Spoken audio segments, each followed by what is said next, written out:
उस हवेली के बारे में पूरे गांव में एक ही बात मशहूर थी। जो उसमें रात गुजारता है वो सुबह वही का हो जाता है।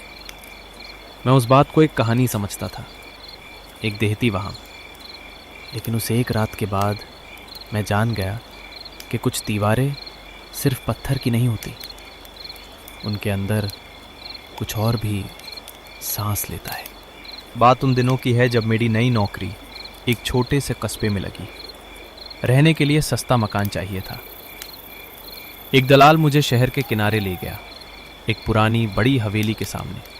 2 मंजिला, ऊंची दीवारें, टूटे हुए झरोखे और उस पर चढ़ी हुई सूखी बेल। किराया इतना कम था कि मैंने फौरा हाँ कर दी। दलाल ने बस एक बात कही, साहब रात को ऊपर वाले कमरे में मत जाएगा। मैंने वजह पूछी। दलाल ने नजरें चुराई और बोला, बस पुरानी हवेली है, छत कमज़ोर है, आप नीचे ही रहिएगा।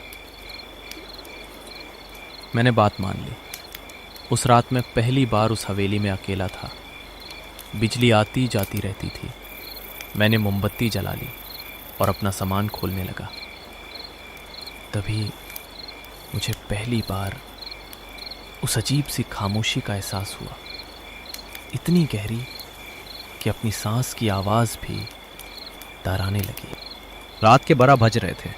मैं लेता ही था कि ऊपर वाले कमरे से एक आवाज़ आई, जैसे कोई फर्श पर धीरे धीरे चल रहा हो। थप थप थप। मैंने सोचा बिल्ली होगी या हवा, लेकिन फिर वो कदम सीढ़ियों की तरफ बढ़ने लगे और एक एक करके नीचे उतरने लगे मेरी तरफ। मैंने मोमबत्ती की तरफ हाथ बढ़ाया और मेरा हाथ कांप रहा था। कदम सीढ़ियों के बिल्कुल नीचे आकर रुक गए। एक लंबी खामोशी। मैं सांस रोक कर लेता रहा और फिर मेरी मोमबत्ती अचानक बुझ गई। हवा बिल्कुल बंद थी, फिर भी वो लौ किसी ने बुझा दी। खूब अंधेरे में मुझे महसूस हुआ कोई मेरे कमरे के दरवाजे पर खड़ा है, मुझे देख रहा है। उस रात मैं सुबह तक हिल भी नहीं पाया। सुबह की रोशनी में सब कुछ नॉर्मल लग रहा था। मैंने खुद को समझाया ये सब मेरा वहम था। नई जगह, अकेलापन, ठकन। लेकिन दिल के किसी कोने में मुझे पता था कि वो वहम नहीं था। उस दिन मैं काम पर गया, लेकिन पूरा दिन मेरा ध्यान उस हवेली में ही अटका रहा और शाम ढलते ही मुझे वापस उसी हवेली में जाना था। दूसरी रात मैंने हिम्मत रखी। मैं जागता रहा और ठीक 12 बजे फिर वही हुआ। ऊपर से कदमों की आवाज़, लेकिन इस बार उसके साथ एक और आवाज़ थी। एक औरत के धीरे धीरे रोने की आवाज़, इतनी दुखी, इतनी गहरी कि मेरी आंखें भर आए। वो रोना ऊपर वाले उसी कमरे से आ रहा था जहाँ जाने से दलाल ने मना किया था। उस रोने की आवाज़ में एक अजीब सी काशिश थी, जैसे कोई मदद मांग रहा हो। मैं चाहता था कि ना जाऊं, लेकिन मेरे कदम खुद ब खुद सीढ़ियों की तरफ बढ़ने लगे। हाथ में मोमबत्ती, हर कदम के साथ वो रोना तेज होता गया। मैं उस बंद कमरे के दरवाजे के सामने खड़ा था और तभी रोना अचानक रुक गया। एक गहरी खौफनाक खामोशी। मैंने कांपते हाथ से उस कमरे का दरवाज़ा ढकेला। वो चिरतक की आवाज़ के साथ खुला। अंदर गुबार और धूल, एक टूटे हुए पलंग, एक पुराना झूला जो बिना हवा के हल्के हल्के हिल रहा था, और कमरे के कोने में अंधेरे में एक साया बैठा था, एक औरत सफ़ेद कपड़ों में, बाल चेहरे पर बिखरे हुए, और वो उस झूले को घूर रही थी। मैं वही दरवाजे पर जम गया। मेरी ज़बान ताल्लू से चिपक गई। वो साया धीरे धीरे मेरी तरफ मुड़ा, और जब उसने अपना चेहरा उठाया, उसका कोई चेहरा नहीं था, सिर्फ 2 गहरी काली आंखें जो सीढ़ी मेरी रूह में उतर रही थी। मोमबत्ती मेरे हाथ से गिर गई और मैं जान बचाकर नीचे भागा। उस रात मैंने सुबह का इंतज़ार नहीं किया।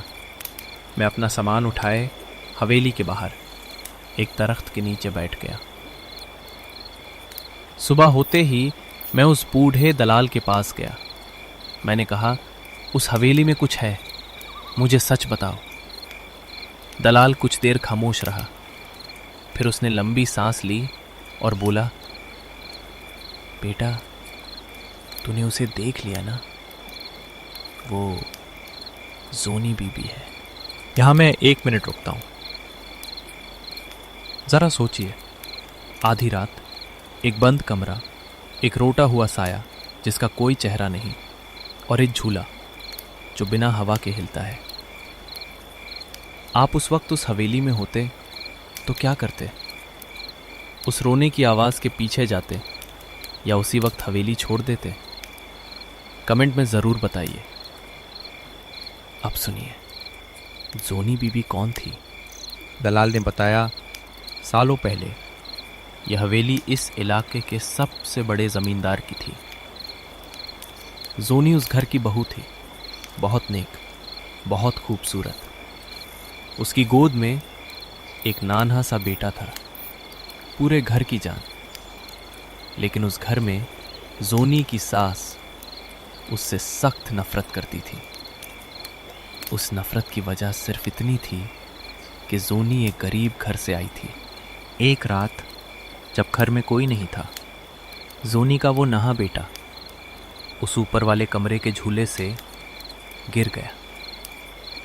कहते हैं वो हादसा नहीं था, किसी ने उस झूले की रस्सी काट दी थी। बच्चा उस दुनिया से चला गया और उसके गम में जोनी पागल हो गई। वो रात दिन उसी कमरे में, उस खाली झूले के पास बैठी रहती, अपने बेटे का इंतज़ार करती।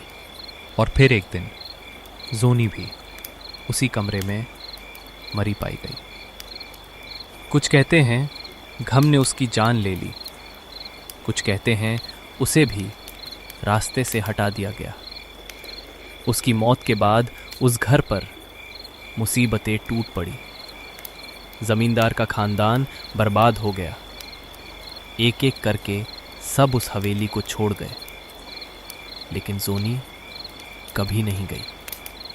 वो आज भी उस कमरे में अपने बेटे का इंतज़ार करती है। दलाल की बात सुनकर मेरी आंखों में आंसू आ गए। वो कोई खूंखार भूत नहीं था, वो एक माँ थी। एक ऐसी माँ जो अपने बच्चे के गम में मर कर भी चैन से नहीं सो पाई। उसका वो रोना अब मुझे दारना नहीं, तड़पाने लगा था। मैंने दिल में एक फ़ैसला किया, मैं उस भटकती रूह की मदद करूंगा। मैं उसे उस गम से आज़ाद कराऊंगा। मैं इलाके के एक नेक बुज़ुर्ग आलिम के पास गया। मैंने उन्हें पूरी कहानी सुनाई। वो बूढ़े आलिम मेरे साथ उस हवेली आए। उन्होंने कहा, ये रूह बुरी नहीं है, ये सिर्फ अपने बच्चे से आखिरी बार मिलना चाहती है, और उस बच्चे की रूह को कोई बुरी ताकत उस घर के तहखाने में रोके हुए है। पहले उस बच्चे की रूह को आज़ाद करना होगा। उस रात हम उस हवेली के तहखाने में उतरे।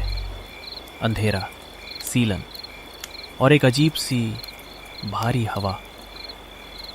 आलिम साहब ने कुरान की तिलावत शुरू की, और जैसे ही उन्होंने पढ़ा, तहखाने में एक ज़ोर की गराज हुई।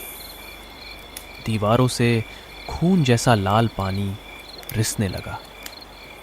एक खौफनाक आवाज गूंजी, जाओ यहां से, ये बच्चा मेरा है। वो बुरी ताकत उस बच्चे की रूह को छोड़ना नहीं चाहती थी। आलिम साहब डरे नहीं, उन्होंने अपनी तिलावत और बुलंद कर दी।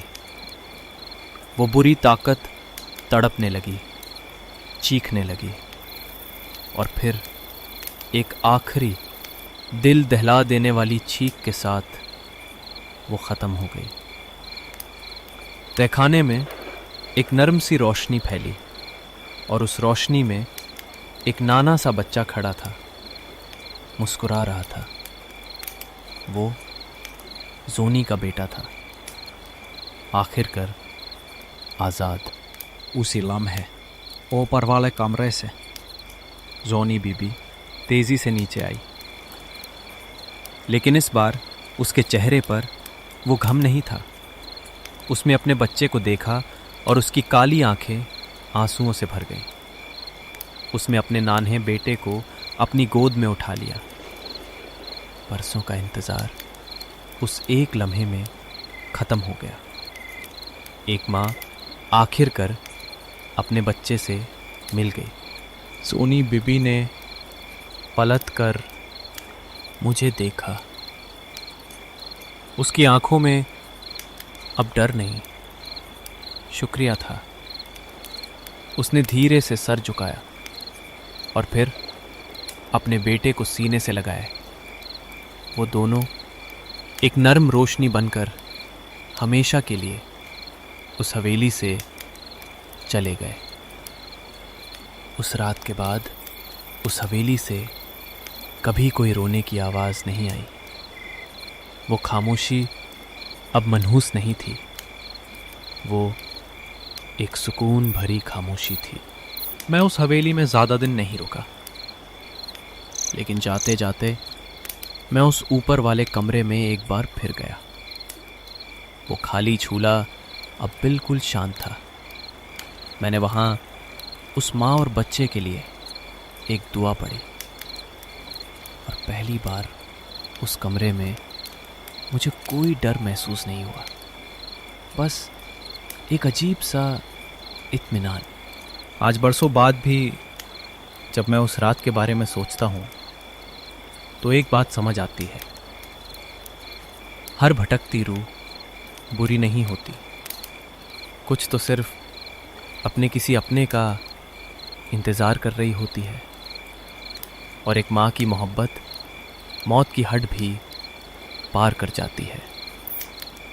और वहीं इस कहानी का सबक है, किसी कमज़ोर पर जुल्म करने से पहले 1000 बार सोचना, क्योंकि कुछ आहें दीवारों में बरसों तक गूंजती रहती है। ये थी मेरी आप पीटी, उस भूत बैंगल की और जोनी बीबी की कहानी। अगर इस कहानी ने आपके रोंगटे खड़े कर दिए और आपकी आंखें एक पल के लिए नाम हुए, तो इस चैनल को सब्सक्राइब ज़रूर करें, घंटी दबा देना, और कमेंट में मुझे ज़रूर बताना कि आप कभी ऐसी किसी जगह गए हैं जहां आपको कोई अजीब एहसास हुआ हो। मैं आपकी हर कहानी पढ़ता हूं। अब सो जाइए और ख्याल रखना, हर पुरानी दीवार एक कहानी छुपाए बैठी है। शब बखैर।